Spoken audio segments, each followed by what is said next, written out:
insanity and greatness are next door neighbors, and they borrow each other's sugar.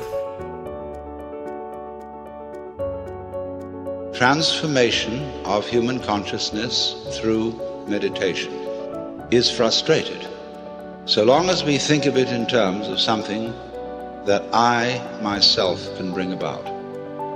Stick with it till you get through the uncomfortable times, until you go, you know what? I can spend time with myself. I could do this. I could do this forever.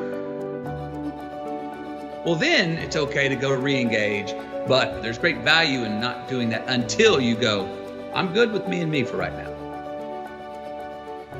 I want to show people that there is a way out, that there is a way to do more, to get more, to obtain more. But I personally don't want to lose all that I've been able to get. So I need to make sure that I do everything to keep it. I do think that if you sit on the edge of your bed and things aren't going very well for you, and you ask what foolish thing you're doing to make it worse, that you'll get an answer right now. And it won't be the one you want, but it might be the one that if you listen to would set things straight. I mean, that's the bright side of tragedy. So when you come through it, you really will have an appreciation for the moments without tragedy. You don't really feel it unless unless life burns you. You don't really feel it. That's the thing. All I'm doing is sparking the awareness in others to go, why not? Why can't I create? Why can't I start? Why can't I be a business? Why can't I be a CEO? Why can't I be a tech guru? There's so much that some people just don't understand they can do. When it's all said and done, my book is going to be full of all the shit that Kevin Hart did. Because I never was content with doing just 1, 2, or 3. Why not? We get this strange feeling that we have never had, you see, in our lives, that we are no longer this poor little stranger and afraid in a world it never made.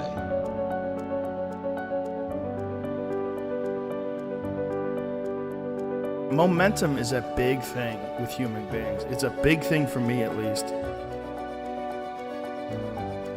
If I'm on a good momentum of healthy eating and exercise, I love it. I like waking up sore, pushing further. I like writing down my workouts, what I've done.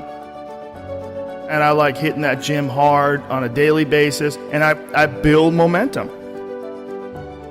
And I find that when I do that with writing, whether I do that with performing, whether I do that with anything, it just gets everything going. It just creates energy.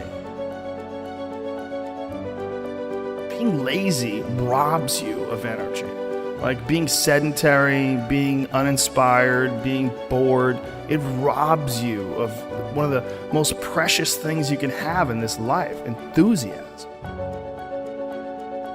One of the things that I tell people all the time, because a lot of people have a hard time defining themselves. They define themselves by failure because they failed. But I'm like, you're not your failures, you're you.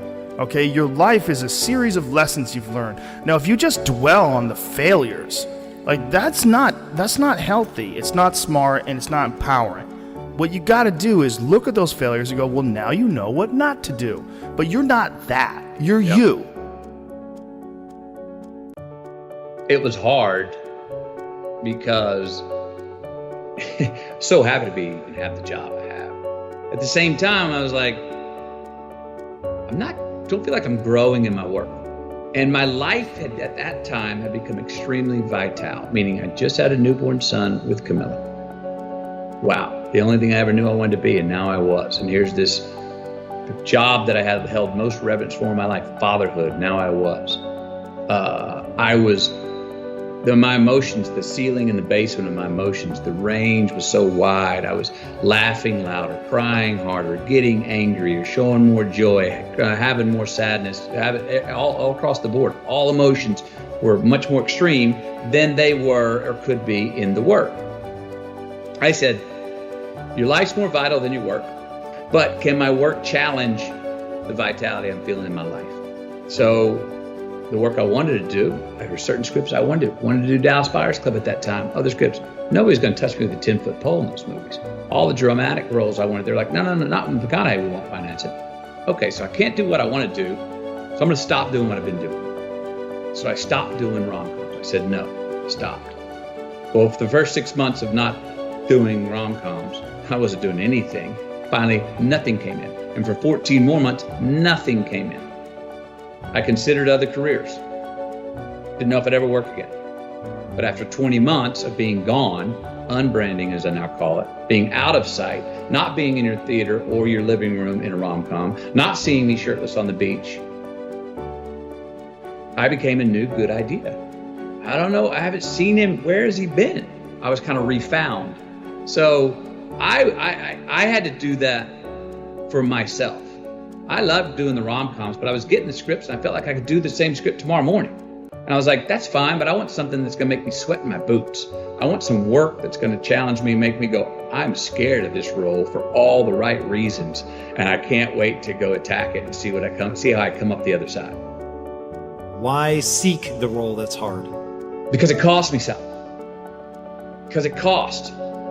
It's not really a risk unless you lose the fight. I feel more alive in them. I have an experience in the making of them. I'm nervous every day I come to work. I feel like when I nail a day and I knock it and I know I did, I feel like, yes. I have a measure at the end of the day of like, you set out to do something, you prepared for it, you had intention, and you did it.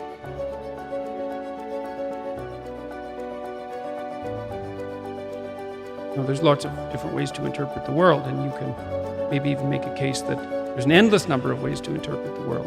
And the problem with that is that it kind of disorients you in terms of what you should be doing. Just because there's a very large number of ways to interpret the world doesn't mean there's a very large number of productive, meaningful, and sustainable ways to interpret the world. The thing that's so interesting about the day is like a page in a book.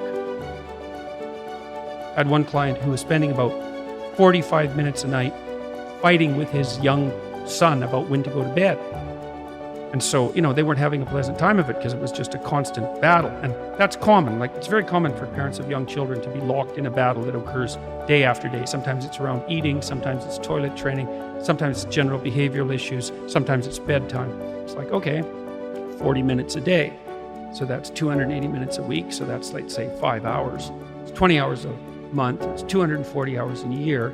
That's 6 work weeks. That's a month and a half. You're spending a month and a half of work weeks doing nothing but fighting with your son. Don't fool yourself. Anything that's every day is a significant percentage of your life. You're awake, let's say, 16 hours. 5 of those hours are basically maintenance. So you got about 11, and then 7 of those are work. So now you're down to 4. So if you're spending 15 minutes a day doing something painful and stupid, and you do it every day, it's like 10% of your productive life.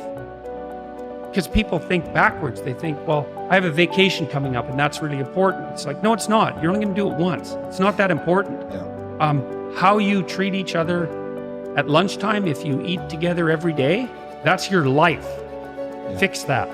Yeah. Get it so that the food's good. Get it so that you're happy with the people that are sitting there. Fix that. It's like, poof, 10% of your life is fixed.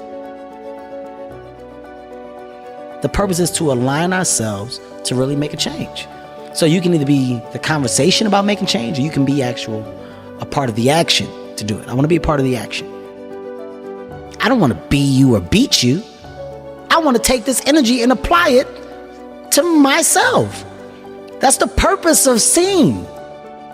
So I come here and I look at how you maneuver. I look at your setup. I not only bow down and congratulate you, I leave and I say, yo, man, I'm inspired, dude.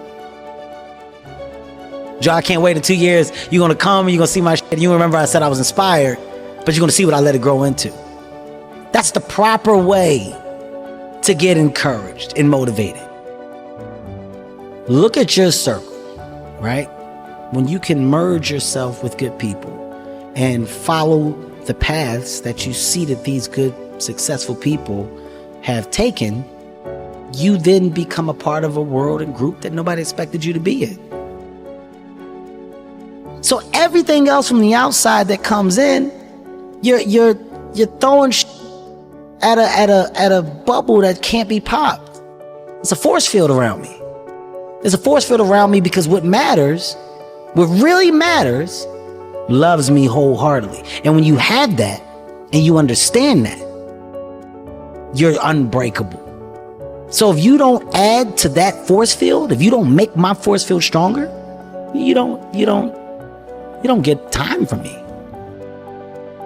My true understanding is, all right, you got one life. And that one life, the goal for us is to live it to the best of our ability from the beginning to what's said the end. People don't understand it's you against you. The only person that gets in your way is you. Nobody else. It's you. What I've understood is that what people are doing has nothing to do with me. I should always be a step ahead because I'm thinking differently, because I'm thinking about myself. Making myself better puts me in a position to make others better. Hard work brings great reward.